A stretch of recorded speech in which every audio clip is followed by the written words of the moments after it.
I spent my savings on her rehab. The day she got clean, she dumped me for her sober coach, saying we had nothing in common anymore. I sent her an invoice for medical support on her way out. She laughed until her credit score tanked and her new guy left her. I, 32 male, just got dumped by my girlfriend of 4 years, and I'm sitting here looking at my bank account with exactly $847 left in it. 4 years ago, I had $68,000 saved up. Let that sink in. Her name doesn't matter anymore. We met when I was 28, she was 26. Normal relationship stuff at first. Dinners, movies, weekend trips. She had this energy that just pulled everyone in. 6 months in, I noticed she was drinking more than usual. A year in, it was pills. By year 2, it was both plus whatever else she could get her hands on. I'm not gonna sit here and act like I'm some hero who stuck around out of pure love. Part of me thought I could fix her. Part of me was just too deep in to walk away. But I did love her. That part was real. The real spiral started about 18 months ago. She lost her job, marketing coordinator at some startup. Then lost the next one, and the next one. Each time it was they didn't understand, or the boss had it out for me. Never her fault. Never the showing up late, reeking of vodka, or the 3-hour lunch breaks. I was covering rent by then. Her half, my half, all of it. She moved into my place temporarily, which turned permanent real quick.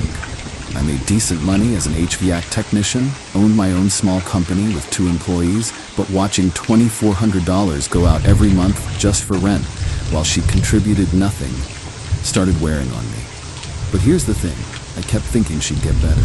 She'd promise to get help, cry, tell me she needed me, and I'd believe it. Every time. The breaking point came last January. I came home and found her passed out in the bathroom. Not sleeping, passed out. There was vomit, blood from where she'd hit her head on the sink, and for about 30 seconds I genuinely thought she was dead. That was the day I told her, rehab or we're done. No more chances. She actually agreed, looked me in the eyes and said she was ready, said she wanted her life back, said she wanted US back. The facility I found was one of those nice ones, you know, the kind that actually has a good success rate instead of just being a revolving door. It cost $32,000 for the 90-day program. My insurance wouldn't cover squat for her since we weren't married, and she had let hers lapse months ago. I paid it. Drained most of what was left in my savings. Told myself it was an investment in our future. She went in February 1st.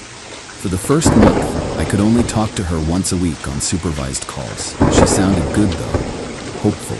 Said she was doing the work, going to all the group sessions, meeting with her counselor. I drove 3 hours each way every Sunday to visit during the approved visiting hours. Month 2, she sounded even better, clearer. Like the person I'd fallen for was coming back. She told me she loved me, that she couldn't wait to start fresh with me, that she was gonna make everything up to me. Her sober coach was assigned in week 8. This dude, let's call him Chad because of course he looked like a Chad, was part of their aftercare program. Helped clients transition back to normal life, accountability check-ins, that whole thing. She mentioned him once or twice. No big deal, right? She completed the program March 30th. I picked her up that day with flowers and everything. Took her to her favorite restaurant, the one she'd been talking about craving for 2 months. She seemed off. Distant. Kept checking her phone. We got back to the apartment around 8 p.m. I'd cleaned the whole place, bought new sheets, had sparkling cider in the fridge because obviously no alcohol. I thought we were going to talk about next steps. Maybe she'd thank me, maybe we'd just watch a movie and enjoy being together. Instead, she sat me down and said, "We need to talk." I knew. You know how you just know? I've been doing a lot of self-reflection in there, she started. And I've realized that we're just in different places now. I'm sober, I'm growing, I'm becoming who I'm meant to be. And you're still the same person you were. I just stared at her. I need to surround myself with people who understand my journey, people who are on the same wavelength. You've never struggled with addiction, so you can't really get it. I paid $32,000 for you to get clean, I said. My voice sounded far away. She actually had the nerve to look annoyed. And I appreciate that, but this is about my growth. I can't be held back by guilt or obligation. My therapist says that's toxic. Your therapist or your sober coach? Her face gave it away before her mouth could lie. He gets it, she said quietly. We connected on a deeper level. He's been where I am. Turns out they'd been texting for 3 weeks. Nothing physical, she swore, but she was moving in with him. He had a place about 40 minutes away. She'd already packed her stuff, what little she had, during the 1 hour I'd left her alone to pick up dinner. I asked her when she was planning to tell me. She said, "I'm telling you now." Before she left, I handed her an envelope. She looked confused. "What's this?" "Invoice," I said, "for medical support services rendered.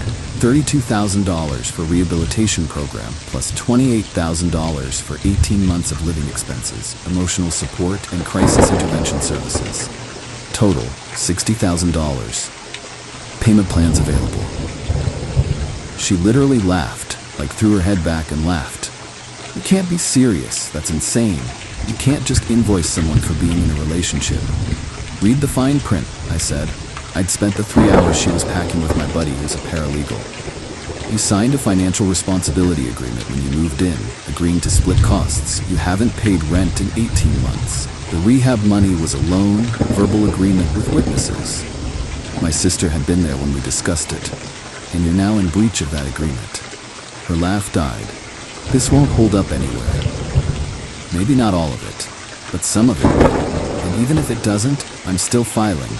Have fun explaining to your new boyfriend why you've got a legal claim following you around."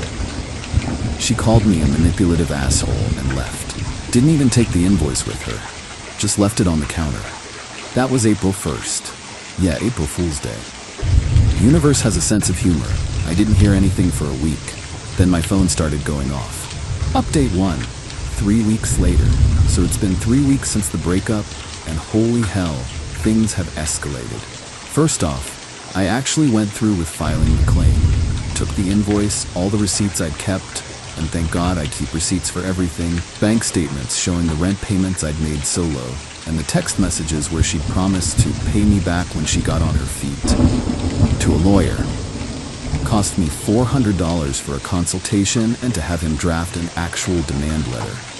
My lawyer said I had a decent shot at recouping at least the rent money, maybe 30 to 40% of the rehab costs if I could prove it was discussed as a loan.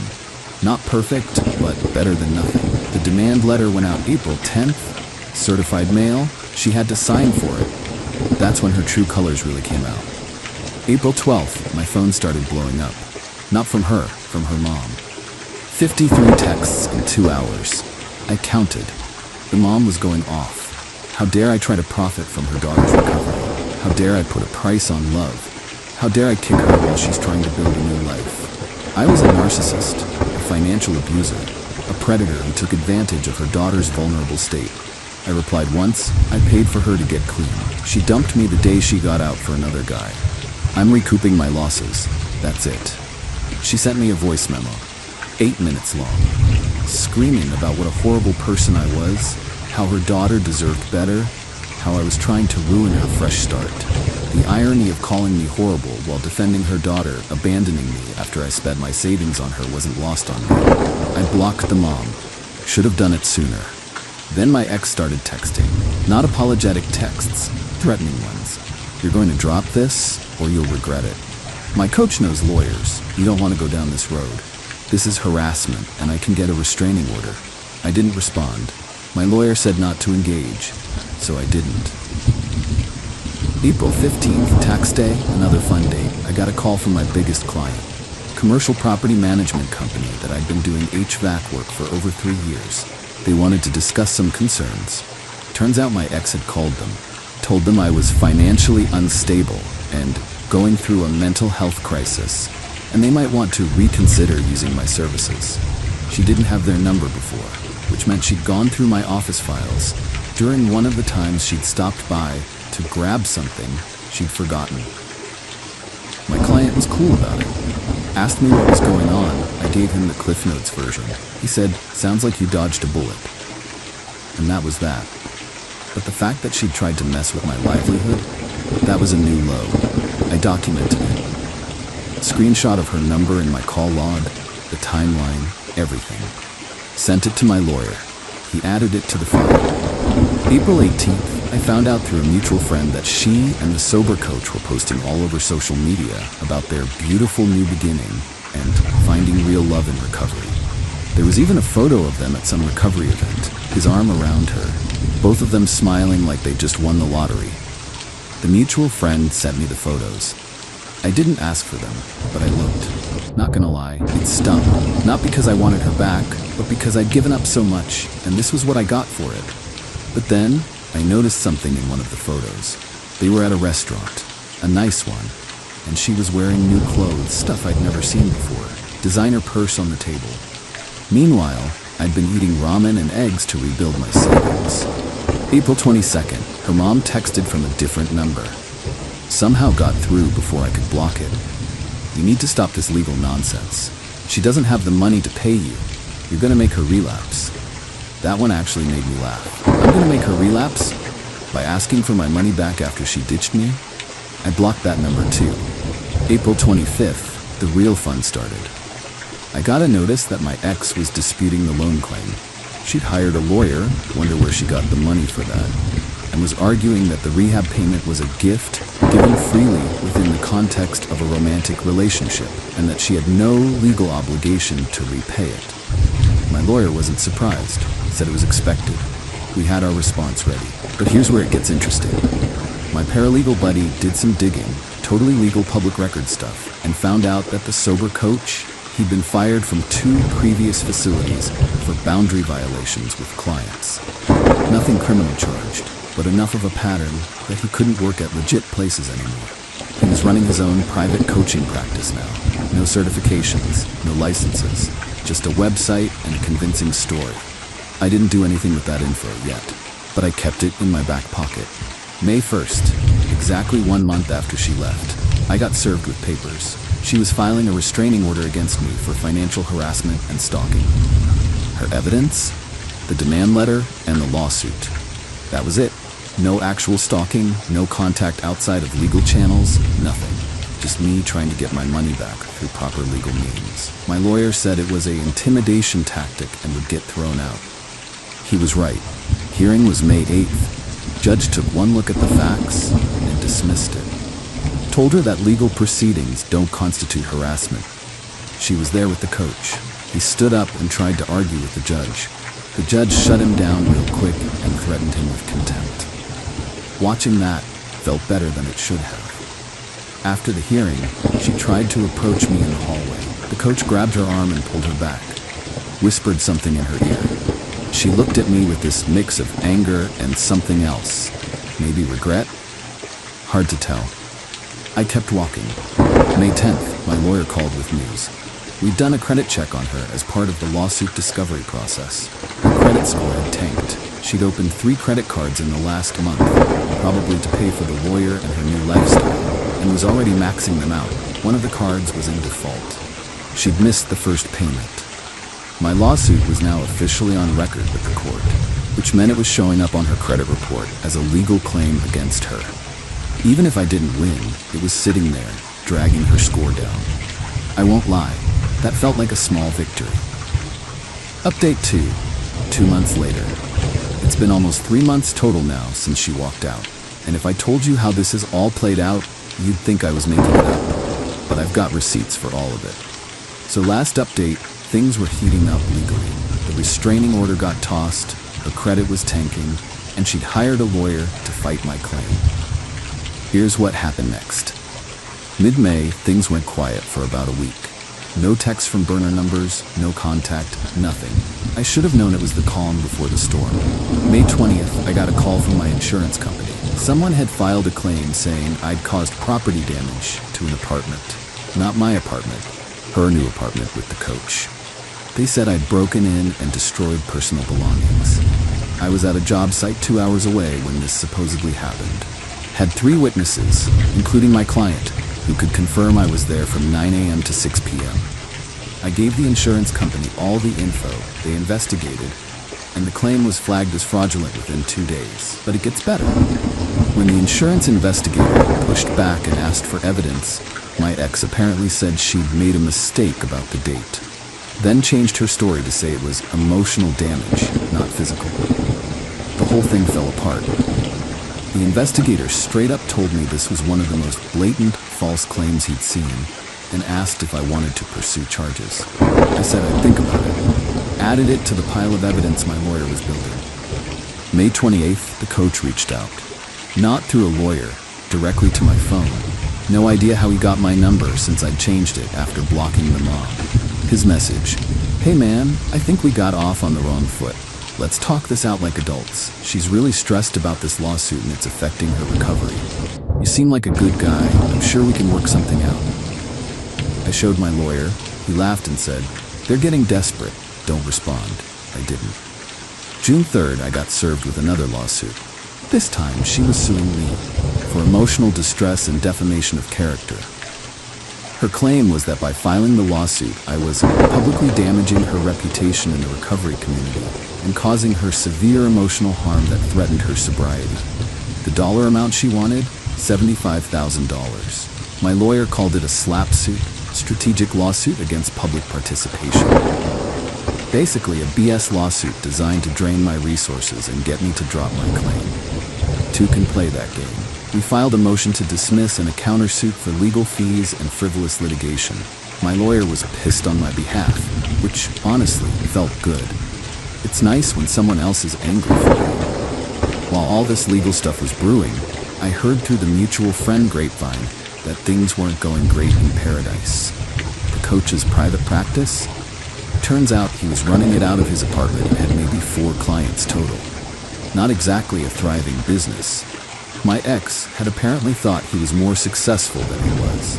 She'd been job hunting but couldn't land anything. Between her spotty work history and the lawsuit showing up on background checks, she was getting rejected left and right. The few interviews she did get, she'd mention wrongful legal action being taken against her, and that ended the conversation real quick. June 15th, her credit cards started getting declined. The mutual friend saw it happen at a coffee shop. She tried to pay, card declined, tried another one, also declined. She'd hit her limits and couldn't make the minimum payments. Her credit score was now in the low 500s. My lawsuit, the defaulted cards, the fraudulent insurance claim, all of it was stacking up on her credit report like a house of cards built out of terrible decisions. June 20th, I got a call from my lawyer with interesting news. Remember how I mentioned the coach got fired from 2 facilities? Turns out there was a 3rd incident we didn't know about. A former client of his had filed a complaint with the state licensing board for addiction counselors who'd never actually been licensed. He'd been working under someone else's supervision and got fired before he could get his own credentials. Everything he was doing now, the coaching, the counseling, all of it, was technically illegal. My lawyer asked if I wanted him to forward this info to the state board. I said absolutely. One anonymous tip later, the coach was under investigation. June 25th, the coach called me again. This time, he wasn't friendly. "You need to back off, man. This is getting out of hand. She's not doing well and you're making it worse." "She dumped me the day she got out of rehab that I paid for," I said. "I'm just trying to get my money back." "You're being vindictive. This isn't about the money. You're trying to punish her."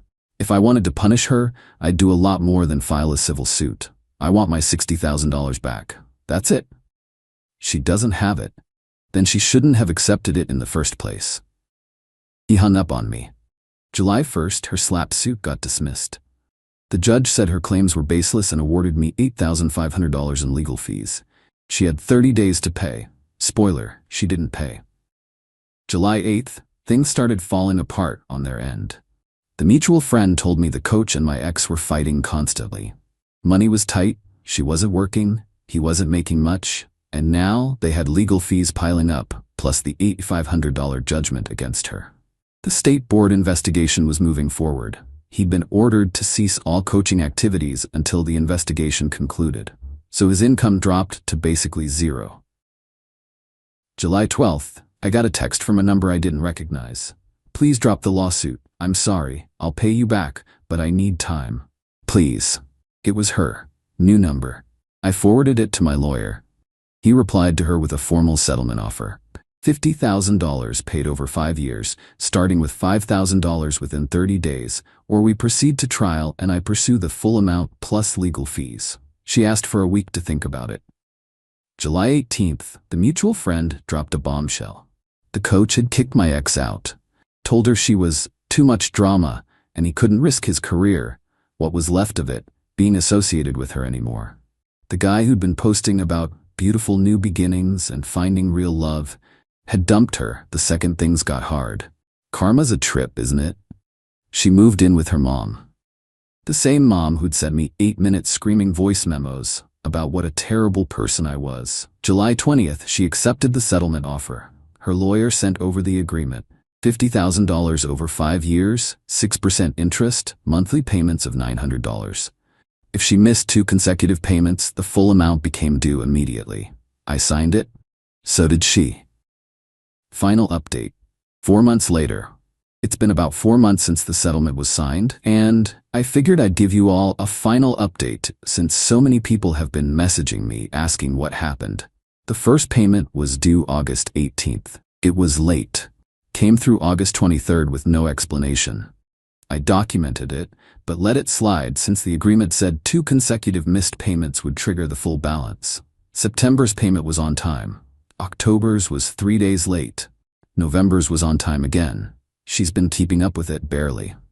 My lawyer set it up so the payments go into a separate account automatically, so I don't have to think about it unless she misses one. As for me, I'm doing okay. Not great, not terrible, just okay. My savings are slowly rebuilding. I picked up 2 new commercial contracts in August and business has been steady. I'm not where I was before all this, but I'm not in the hole anymore either. Currently sitting at about $9,000 saved up. It's something. I haven't dated anyone. Not because I'm still hung up on her, I'm not, but because the whole thing left me kind of numb to the idea of relationships. My sister keeps trying to set me up with people, and I keep making excuses. Maybe eventually. I heard through the mutual friend that my ex is working at a call center now. Not glamorous, but it's income. The mom apparently kicked her out in September after they had a huge blowout about the settlement payments, so she's renting a room in someone's house now. The sober coach? Last I heard, the state board revoked his ability to practice. He moved to another state. No idea if he's still trying to run his coaching business somewhere else, or if he finally gave up. I saw my ex once in October. Total accident. We were at the same grocery store. She was in the cereal aisle, I was grabbing milk. We made eye contact. She looked away first. I kept walking. Didn't say anything, neither did she. Part of me wanted to feel something, anger, satisfaction, something, but I just felt tired. Tired of the whole situation. Tired of being reminded of it. The hardest part hasn't been the money, or the betrayal, or even the legal stuff. It's been the realization that I spent 4 years of my life on someone who was never going to appreciate it. That I drained my savings trying to save someone who didn't want to be saved, at least not by me. My therapist, I started seeing one in June, says I need to stop thinking of it as wasted time and start thinking of it as a learning experience. I'm trying. Some days are easier than others. Do I regret filing the lawsuit? No. I needed to do something. I couldn't just let her walk away with my money and my dignity. Even if I never see most of that $50,000, at least I didn't roll over. Do I think she learned anything from this? Honestly? Probably not. People like her don't connect their actions to consequences. Everything that happened to her, the credit damage, the coach leaving, losing jobs, she probably blames all of that on me. I'm the villain in her story. I've made peace with that. Someone asked me in the messages if I still love her. That's a complicated question. I loved who I thought she was. I loved the person she could have been, but the person she actually is. No. I don't love that person. I don't even think I like that person. I'm not going to sit here and pretend I came out of this victorious. I didn't. I lost money, time, and a chunk of my ability to trust people. She's making payments, yeah. But even if she pays every cent over the next 5 years, I'm still out the interest I could have earned on that money, plus the lawyer fees, plus the emotional toll. But I'm not destroyed either. I'm still here, still running my business, still paying my bills, still waking up every day and getting through it. My sister told me last week that she's proud of me for standing up for myself. That hit different. Nobody had said that to me through this whole thing. Everyone was either telling me to let it go or calling me vindictive. Hearing someone say they were proud of me for not being a doormat. I needed that. I don't know what the moral of this story is. Don't date addicts. Don't drain your savings for someone else. Don't expect gratitude from people who can't even be grateful to themselves. All of the above. What I do know is this: I'm done being the person who sets himself on fire to keep someone else warm. That version of me is gone. And honestly, good riddance. If my ex reads this somehow, which I doubt because she'd have to care enough to look, I hope she's actually sober. I hope she's actually doing the work. Not for me, but because addiction is hell and nobody deserves that. But I also hope she thinks about what she did every time she makes that $900 payment. I hope she remembers that actions have consequences. And I hope the next person she meets is smart enough to set better boundaries than I did. As for me, I'm going to keep rebuilding, keep working, keep going to therapy, keep putting one foot in front of the other. Some days that feels like enough, some days it doesn't, but it's what I've got and I'm working with it. That's the update. That's where I'm at. Not a fairy tale ending, not a revenge fantasy, just reality. And honestly, after everything, reality is enough.